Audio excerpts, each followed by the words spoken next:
What's up, guys? I am back with another episode of the Peach Chronicles. Like, ride with me if you ride with me, you can slide with me if you feel like 550 on the 5 sticky, come get high with me, that's a deal, right? On this episode, I'll be covering Season 1, Episode 3 of the show Atlanta, Go for Broke.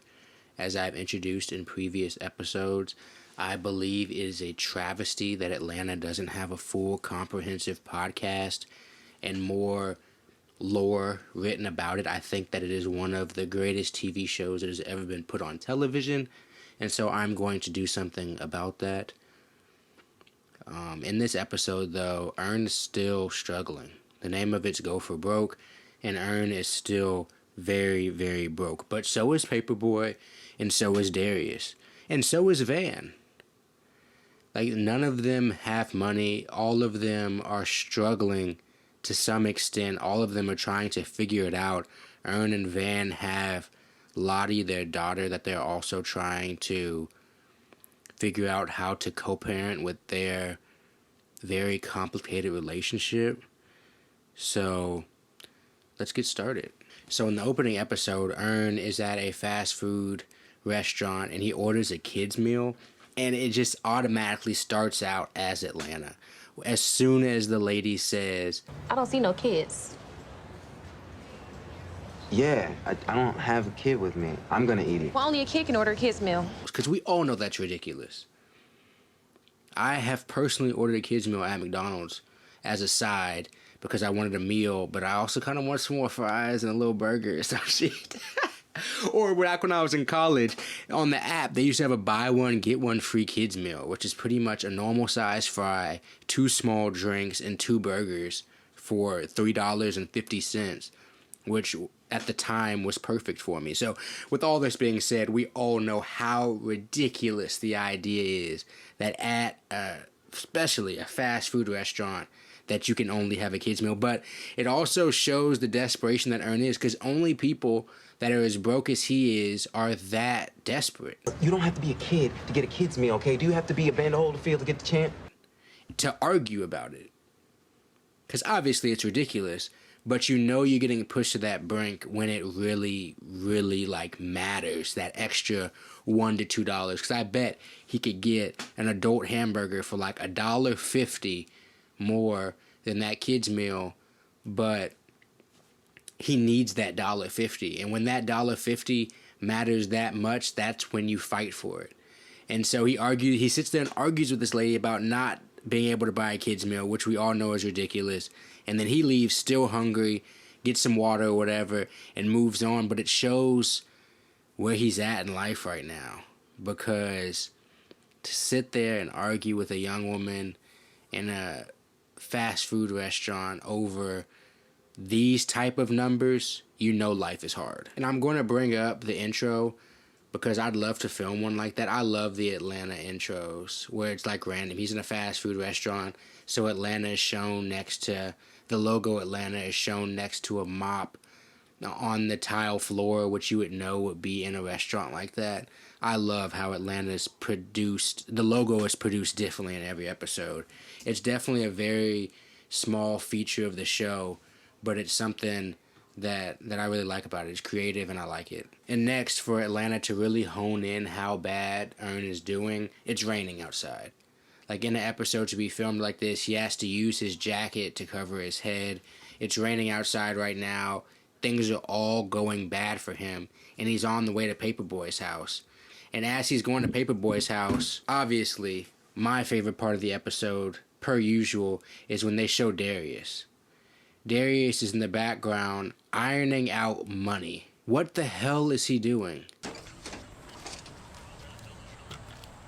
Like, it doesn't make any sense. So, Paperboy's sitting there playing video games. He's not working. Earn's sitting there. He's not at work yet, but he obviously still has a job. And he's asking Paperboy how he makes money. And Paperboy's telling him, I sell drugs. It's lucrative. that's how I get by. That's how I pay rent. That's how I pay for studio time. That's how I do everything. And he's pretty much telling Earn he should sell drugs. But it shows the intelligence that Earn has within this group. Earn knows that with Paperboy's rising stock and with Paperboy's rising popularity, he has to be more and more careful with how he's conducting himself day to day, because all three of these people's money now is tied up on Paperboy being free and Paperboy being able to produce and create more music. And so even out of desperation, Earn's like, bro, please be careful. Like, please don't be playing around with all of our bread doing some stupid shit. We all know Darius is just going to follow whatever Al is doing, whatever Paperboy is doing. Guys, why is he in the back ironing money? They're not money launderers, so it doesn't really make sense for him to be ironing money back there. And then he drops a bullet into the cereal, and he can't fish it out, and so he just lets everybody know. Like, Just so y'all know, there's probably a bullet in here somewhere. and in this scene, they're talking about doing this drug drop, and Aaron's sitting here like, bro, all my money is about to get fucked up. I'm investing all my time and energy into these guys, but he needs them. He doesn't really have a choice. Like, Paperboy is his best route to making bread. But and that's just like a sad reality for Earn, I think, is that he is now investing all of his time, all of his energy into someone who's not even necessarily taking his own stardom serious enough. And so Earn goes home. He's going home, he's chilling, he's working on clearly trying to build a little bit of a brand for Paperboy, do something, and Van just comes home on his ass. No, don't get up. I wouldn't want you to have to pick up Lottie and ruin all that you're doing. It's obvious because she's working, she has a full-time job, she can pay bills, and she has to do most of taking care of their daughter. Like, I 100% understand her frustration. I'm not about to get on here on this podcast and just defend him as a man, because from her perspective, he's wasting time. He smells like weed. He's been hanging out with these rappers and a rapper friend or whatever, and she has to go pick up their daughter. And so he has so much pressure because financially he's not doing well, obviously. The management shit, he's worried because Paperboy is not necessarily taking it all the way serious. And now Van's not on his side because they're not really a couple. And since they're not really a couple, since they're not married or even really fully dating, it makes it so much more complicated for him as a parent because they're not really moving as a unit. Van has her thing. He kind of has his thing, which so far isn't creating any money or doing well. So he has no support. That's the sickest part about this show for me in Earn's position, is that everybody in this show has some type of support except for him. Even Van has like friends and other people to date and stuff like that. Earn is legit alone. He's alone, taking some of the biggest risk, is one of the most intelligent people in the show, but is currently very, very down bad. And so he's trying to rectify his relationship with Van by taking her on a date, but he has no money.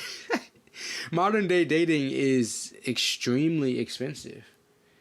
He can't pay any rent. He can't pay bills. He can't even take public transportation. He's walking everywhere, but he wants to take her on a date to go out somewhere at least decently nice and show her a good time. And I feel for him. I've dated with little money. I've gone on trips with little money, and that shit is stressful because a lot of times the woman you're there with is literally just focused on her trying to have a good time, and you can't afford for her to have a good time. You can't afford for yourself to have a good time. But we'll get more into that later. So it shows him getting his bank deposit. Obviously, I mean, less than $100. Like, that is literally no money. In this day and age, it is insane for a job to even keep you hired and give you $100. Or not less than $100. Like, that is literally nothing. So he calls up his friend who gives him a review for a location pretty much. He's like, if you broke, you need to take her here. You could take her out and have a good time here. Just go and go. And just go to this place, and like Van will like it, and you can keep your money. Hey, you know what? Take her down to the Indigo Lounge.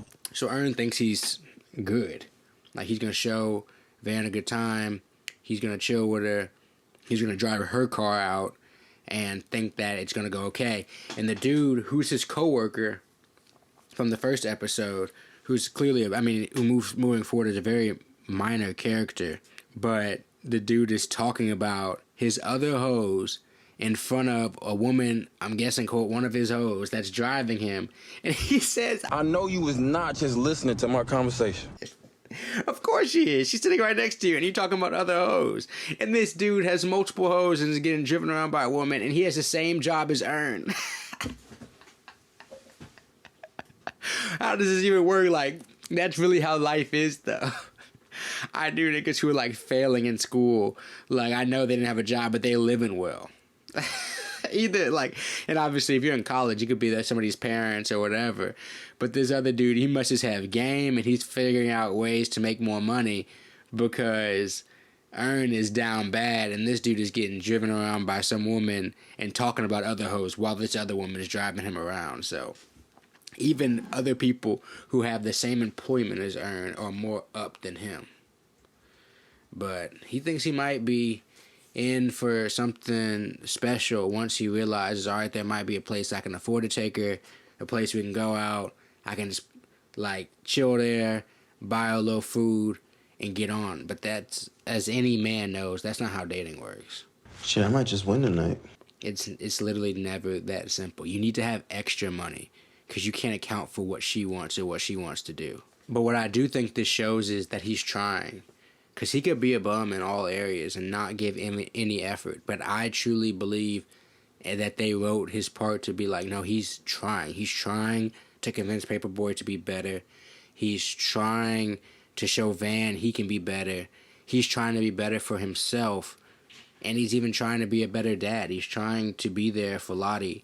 But he's in such a precarious situation, and especially just getting out of jail, that he doesn't know where he stands right now. He doesn't know how he can move on and get somewhere new from where he's at right now, especially considering his money's tied up to Paperboy, who's polishing his gun while Darius and Paperboy have a real conversation.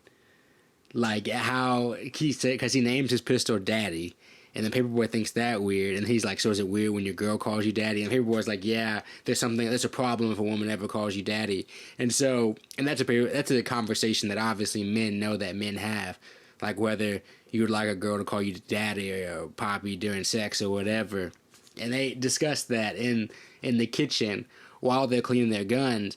But it was really interesting to me. Like that's why I say the writing for this show is like so phenomenal. Because Al saying, don't be shook to Darius is showing that Al is shook. Like, Al is mirroring his fear onto Darius because he's realizing he's a star, and he's trying to look past you. He's trying to act like he's a normal street guy. He's trying to act like he's just a normal dealer, but everybody in the show knows he's not. And so he's kind of learning some of his own personal value there. And so it's like, It's gonna be quick, all right? Don't let spook you and shit. Spook. And in reality, Al's scared. Al is not confident anymore about the life he's living because he knows it's not smart. He knows he's risking his career. He knows he just went to jail on a murder charge. And he also knows that Earn is right. But another example of how Darius is, like, kind of wise. And, like, they never clarify but why Darius is like that. But Darius is always hovering, like I said, in between the wisest character and the most insane character in the whole show. You don't know if he's a genius that's just able to take good advantage of a situation, or just a guy who's stuck in the situation that he's stuck in, or just a drifter who's just gonna, like, not be there one day. Like, he's so unpredictable. It's such a well-written character because he does have the most probably profound lines of the entire show. Your assumed perversion of the word daddy, I think that's stemming from fear of mortality, man. He probably does. But he also has the most ridiculous lines of the entire show. I'm gonna handcuff the briefcase to my wrist. Why? Because it's professional, nigga. And I love it. So now next Ern and Van are going on a date, and Ern's driving just for appearances. Obviously, he's driving Van's car. They're chopping it up, and they're talking about life, but you can tell there's just tension in between them. Both people are good enough actors. The camera angles are good enough. The lighting being at night, and it's kind of a rainy, nasty night. It's all good enough for us to know, and obviously from the situation before, that they're taking him out as like he's taking her out as like payment for not being a good dad / co-parenting partner. But things certainly are not good between them. And Ern's showing also the type of risk you take and the type of decisions you make when you're struggling as bad as he is. He's about to park the car with this homeless dude who doesn't even have a real lot because he can't afford valet. And when you go on a date, you don't know if there's going to be valet. This is what I was talking about earlier. There's so many unpredictable things on dates and going on dates because you can't account for what this woman wants. When you're alone, you can make it cheap in this world. But it is like dating is one of, especially like when you have to go out dates and stuff like that, it's got to be some of the most stressful, unfun things in our society for men. Because like there's very little benefit, very little that in reality can go right, and limitless things that can go wrong. It's not fun.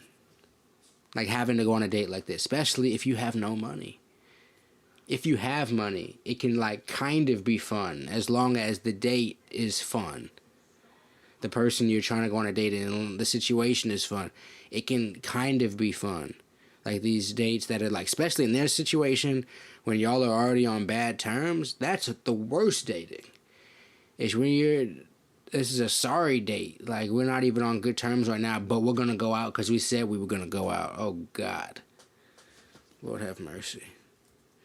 And so they don't park with the dude. They do valet. Ern's already down some of the money he planned on going to this quote-unquote cheap restaurant for. I found this vest over there at the Kroger Shopping Center. And this here's a lightsaber. Luke Skywalker. Like he was told originally this restaurant is extremely cheap. What cheap restaurant has valet? You don't valet at Chili's. You don't valet at Red Lobster. And these aren't even necessarily cheap quote-unquote places. You'll still leave Chili's spending $60 for two people, easily. Or $45 to $60, depending on tip, all that stuff. It's not just cheap, but they're already learning that it's not cheap. And then Paperboy, he's already learning it's not cheap. And now Paperboy is showing up to the drug deal, and situation has already changed. The man comes telling him, change your plans. Follow me. He's already had kind of a bad feeling about it, like I talked to you about earlier. It shows the terrain of Atlanta, which is really cool. Now that I've been out to Atlanta, it is super hilly like this. Hella trees, a lot of wooded areas if you're not in the city. And then he takes him out to see the Migos. The Migos is sitting next to a trailer, a trap trailer. And then when he walks up, he's talking about like... Busy? What the hell you mean, nigga? Trapping boring as fuck. And that line is interesting to me. Because if you've watched anybody sell drugs, it is a very boring enterprise. You're sitting at home just waiting to sell drugs to somebody. There's nothing fun nor really interesting about it. And it shows, obviously in this scene, that the Migos are skeptical of Paperboy throughout the entire scene, but there's also just truth in that line. That for a drug dealer to say that they've been busy, you could have been, but if you just like a neighborhood dope boy, you're not busy. You're standing around actually just waiting for customers. But as the Migos are sitting there outside that trap trailer, at the time when he made this show, I feel like it was more impactful too. Because you're like, why are the Migos out here? But they're also like up and coming rappers in this. And so they're doing the same thing that Paperboy is doing, but there's three of them, but the same thing as Paperboy is doing to make money, to try to promote their rap career. And they got this guy out there that they torture and keep it in their trailer and shit. And Paperboy is seeing the consequences of the game that he's in. And I can see, like, in this scene, realizing that he's about ready to hang it up. You ain't gotta do this. He's about ready to be the artist side of Paperboy, not the dope boy side of Paperboy. Yeah, I haven't been able to find your happy hour menu. And as we could obviously expect how the scene like would have to go, it's not the restaurant he was told. There's a new owner of the restaurant. Everything on the menu is at least $25. He can't afford anything on the restaurant. In the restaurant, Van wants some nice things. She wants a drink. She wants to eat a good meal. She wants appetizers. She wants the stuff that women are going to want when you take them on dates. And Ern is stressed. And the waitress is doing her job of pushing more products on him and stuff like that. He doesn't want to really drink because that's more expensive. That's one thing, just as a sidebar, that stopped me from drinking a lot, is once I realized how expensive drinking is out in public and how much I don't already like drinking, but also how the pressure of drinking works. She's like, Ern, I can't drink by myself. a woman says that, you take her on a date, and now you feel like pretty compelled to have a drink. And so, especially if you drink, like if it's known that you do drink. And so Ern has to go up to the counter, ask the guy, this black dude behind the bar, Could you ring up my order and tell me how much I'm spending? I just got something that's market price. Wow. Broke as fuck, my nigga. niggas know the sign of another dude that's down bad. And Ern is clearly down bad. So now we go back to the other scene where Paperboy and Darius are sitting there shocked. Darius already used handcuffs to handcuff the briefcase onto his wrist, forgot the key to like get the briefcase off his wrist, so they can't even give technically the full briefcase. And now they watch Quavo sit here and gun a guy down in the middle of the woods. Hand me purse over there.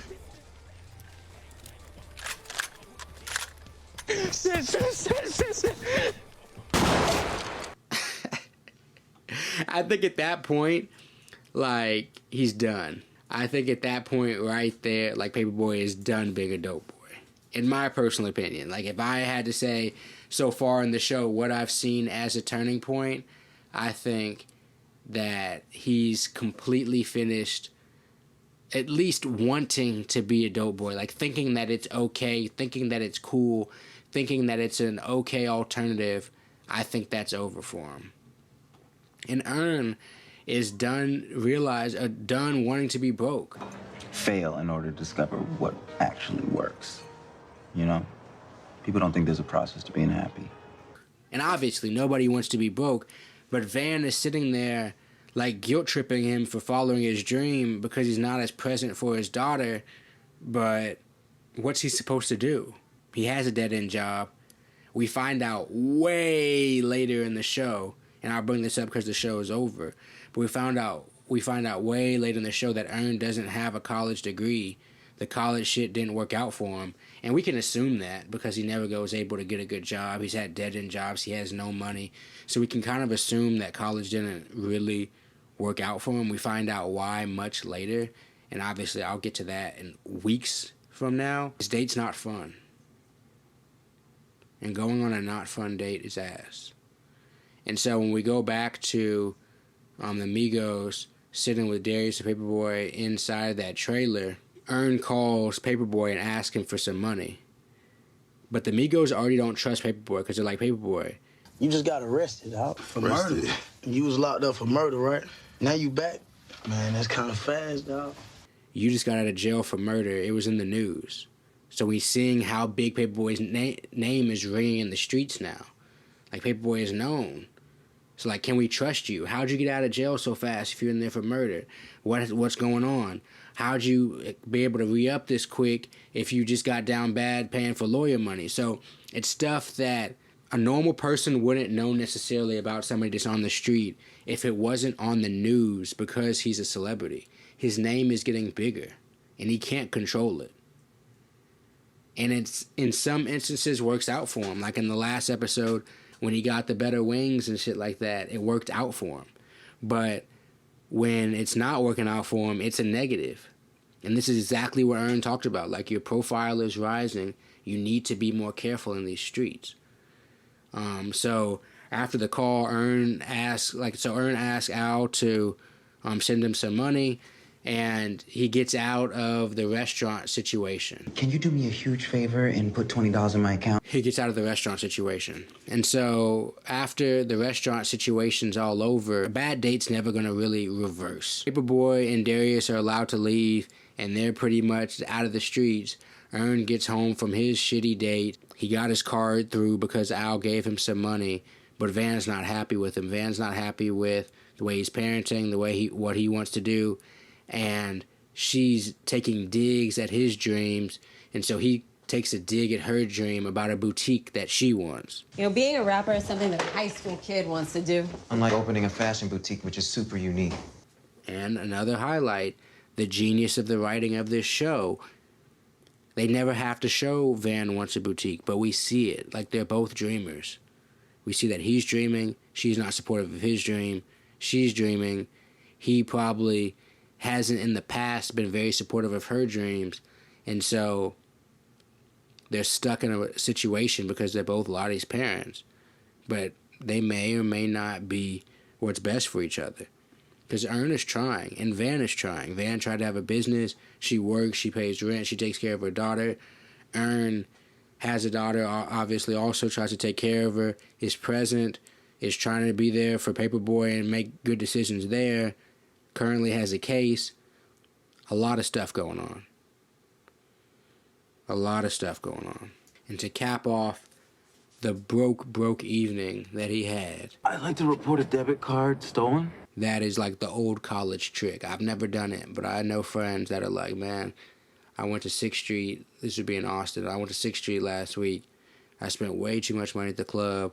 I had to report that shit stolen. A bank will give you like a max 2 times of doing that, so be careful if that is your strategy. And I don't know if a date is ever really worth that strategy, but Earn's struggling. But he's not a bad enough person for the show for us to not root for him. He's a type of character that, in my opinion, you kind of want to root for, especially as a black dude who's had really no money before, and is currently still doesn't have a ton of money. Like, you root for this type of character.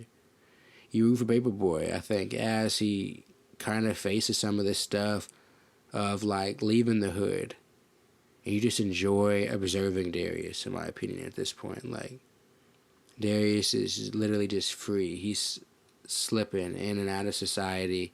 He's doing what Darius does. And what Darius does adds an element to the show that is extremely necessary. Extremely necessary. And I'll probably say in more episodes moving forward, haven't seen too many characters in shows that are written that well and acted that well as somebody that you really don't know what's going on with them. But guys, that is episode 3 of season 1 of Atlanta. Another great episode.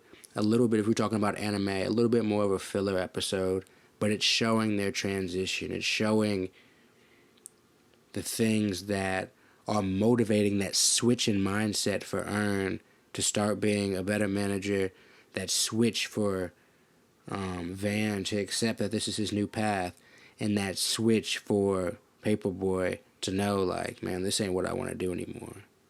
It's been another episode of the Peach Chronicles. Can't wait to see you guys next time. 550 on the 5 sticky, come get high with me, that's a deal, right?